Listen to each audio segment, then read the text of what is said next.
Welcome to legally woke series, जिसमें आपको मिलते हैं मंथली करंट अफेयर्स। आइए नजर डालते हैं नवंबर 2020 करंट अफेयर्स पर। शुरुआत करते हैं नेशनल अफेयर्स से। Recently released public affairs index 2020 में केरला को बेस्ट गवर्न स्टेट अनाउंस किया गया। ये इंडेक्स बेंगलुरु के एनजीओ पब्लिक अफेयर्स सेंटर ने रिलीज किया। आयुष मिनिस्ट्री और इन्वेस्ट इंडिया मिलकर strategic policy and facilitation bureau setup करने वाले हैं, जिससे आयुष सेक्टर के सिस्टमैटिक ग्रोथ को स्पीड अप किया जा सके।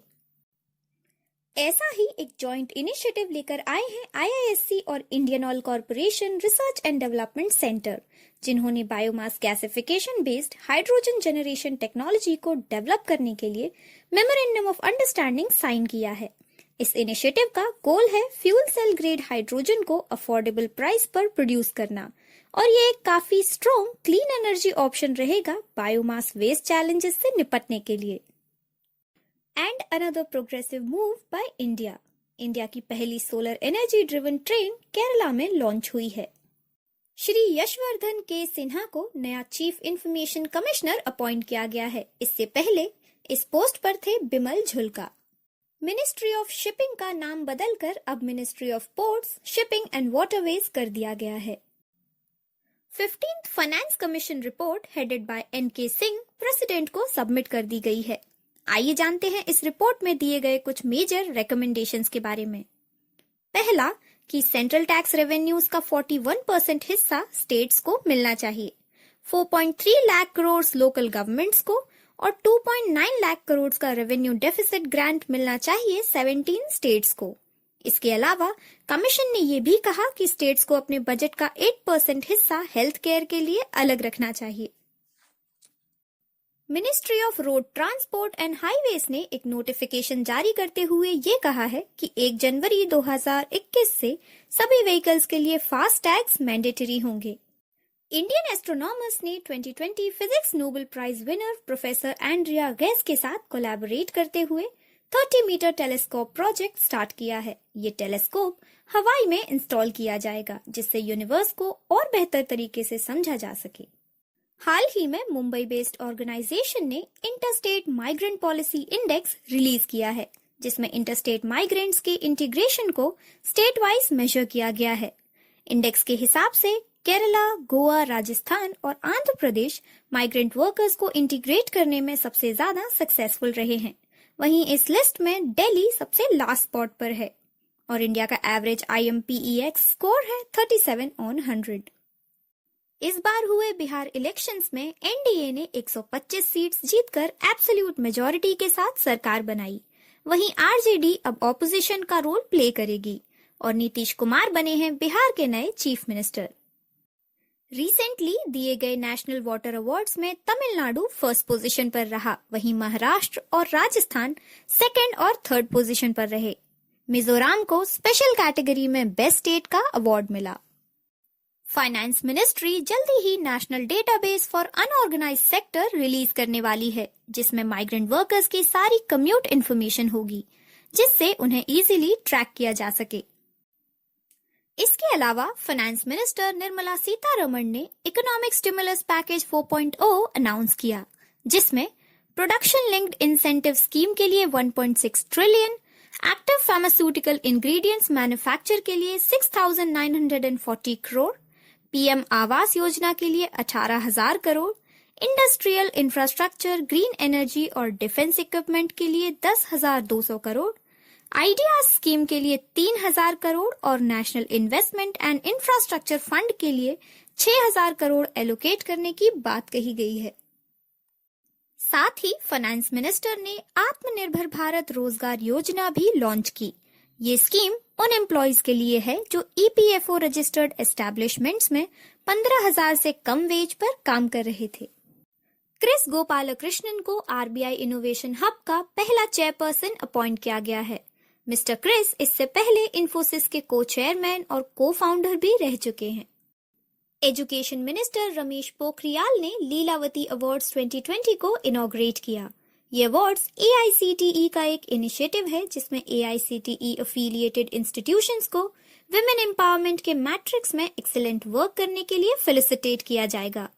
ये अवार्ड 7 कैटेगरीज में दिए जाएंगे: literacy, self defence, women entrepreneurship, legal awareness, women health और sanitation and hygiene. Defence minister Shri Rajnath Singh ने recently GIS enabled defence land management system launch किया है, जिससे लैंड मैनेजमेंट में और भी ज्यादा ट्रांसपेरेंसी, स्पीड और एफिशिएंसी लाई जा सके। Current controller and auditor general of India Girish Chandra Murmu को 3 साल के लिए इंटर पार्लियामेंट्री यूनियन जिनीवा का एक्सटर्नल ऑडिटर इलेक्ट किया गया है। गवर्नमेंट ऑफ इंडिया ने transgender persons protection of rights rules 2020 के under national portal for transgender persons launch किया। इसके थ्रू अब ट्रांसजेंडर कम्युनिटी के लोग आइडेंटिटी कार्ड और सर्टिफिकेट्स के लिए ऑनलाइन अप्लाई कर पाएंगे। बढ़ते हैं इंटरनेशनल करंट अफेयर्स की तरफ। डुआर्टो पशीको को इंटर पार्लियामेंट्री यूनियन का नया प्रेसिडेंट चुना गया है। इससे पहले इस पोजीशन पर थे मैक्सिकन एमपी गैब्रिएला क्योवस बैरन। हाल ही में यूनाइटेड नेशंस ने 2 रेजोल्यूशंस को अडॉप्ट किया है, जिन्हें इंडिया ने स्पॉन्सर किया था। पहला है convention on prohibition of the use of nuclear weapons और दूसरा है रिड्यूसिंग न्यूक्लियर डेंजर। इन कन्वेंशंस को इफेक्टिवली इम्प्लीमेंट करने में 3 मेजर चैलेंजेस हैं। पहला, यूएस और चाइना के बीच की कॉन्फ्लिक्ट, दूसरी यूएसए की अमेरिका फर्स्ट फॉरेन पॉलिसी और तीसरी है यूएस और यूरोपियन पार्टनर्स के बीच बढ़ती दूरियां। बात करते हैं यूएस प्रेसिडेंशियल इलेक्शन 2020 की। डोनाल्ड ट्रंप को हराकर जो बाइडेन अमेरिका के नए 46th प्रेसिडेंट बने हैं और साथ ही कमला हैरिस अमेरिका की पहली विमेन वाइस प्रेसिडेंट बनी है। चिल्ड्रंस पीस प्राइज 2020 इस साल दिया गया है बांग्लादेश के सदत रहमान को for his work to stop cyber bullying of teens. Trace bribery risk matrix 2020 में इंडिया की रैंक है 77 with a score of 45 in the global list. इस साल Booker prize of the year का खिताब जीता है ब्रिटिश ऑथर डुगलास स्टुअर्ट ने उनकी डेब्यू नॉवल शगी ब्रेन के लिए। OECD mutual agreement procedure award इस साल दिया गया India Japan mutual agreement procedure को उनके हाईएस्ट अग्रीमेंट रेशो के लिए। यूनाइटेड नेशंस पॉपुलेशन अवार्ड 2020 दिया गया है भूटान की क्वीन मदर गैल्यूम सांगे चोडन वांगचुक को। ये अवार्ड उन्हें सेक्सुअल हेल्थ और जेंडर वायलेंस को एंड करने से रिलेटेड काम के लिए दिया गया। बात करें 48th इंटरनेशनल एमी अवार्ड्स की, तो नेटफ्लिक्स के वेब सीरीज टेली क्राइम को बेस्ट ड्रामा सीरीज अवार्ड दिया गया। ये इंटरनेशनल एमी जीतने वाला पहला इंडियन प्रोग्राम है।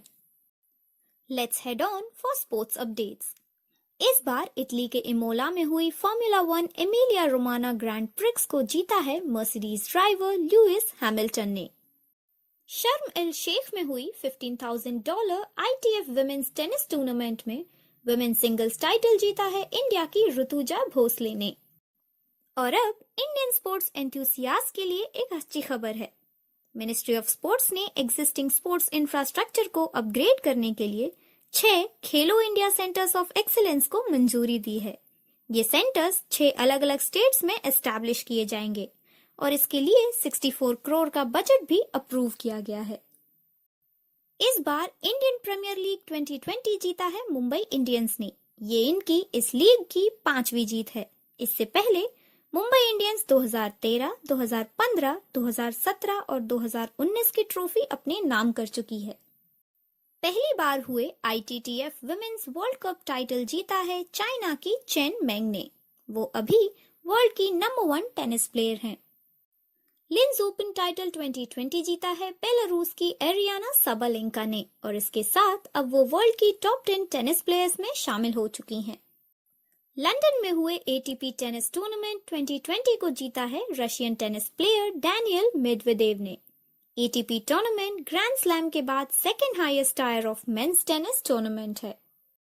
न्यूजीलैंड के ग्रेग बार्कले को ICC का नया इंडिपेंडेंट चेयरमैन बनाया गया है। इन्होंने शशांक मनोहर को रिप्लेस किया। आइए बढ़ते हैं नवंबर मंथ की लीगल अपडेट्स की तरफ। लेबर मिनिस्ट्री ने इंडस्ट्रियल रिलेशंस कोड 2020 के लिए ड्राफ्ट रूल्स नोटिफाई किए हैं। इसके अंदर एम्प्लॉयर्स को वर्कर्स को रिट्रेंच करने के लिए और सिंप्लीफाइड अप्रोच मिलेगी और यूनियंस के लिए स्ट्राइक करने से पहले नोटिस देना मैंडेटरी होगा। मिनिस्ट्री ऑफ पावर ने एक नोटिफिकेशन रिलीज करते हुए कहा, कि अब से सभी इलेक्ट्रिसिटी डिस्ट्रीब्यूशन कंपनीज को एनर्जी कंजर्वेशन एक्ट 2000 के अकॉर्डिंग काम करना होगा। Insolvency and bankruptcy board of India ने लिक्विडेशन प्रोसेस को फास्ट बनाने के लिए अपने रेगुलेशंस में कुछ बदलाव किए हैं।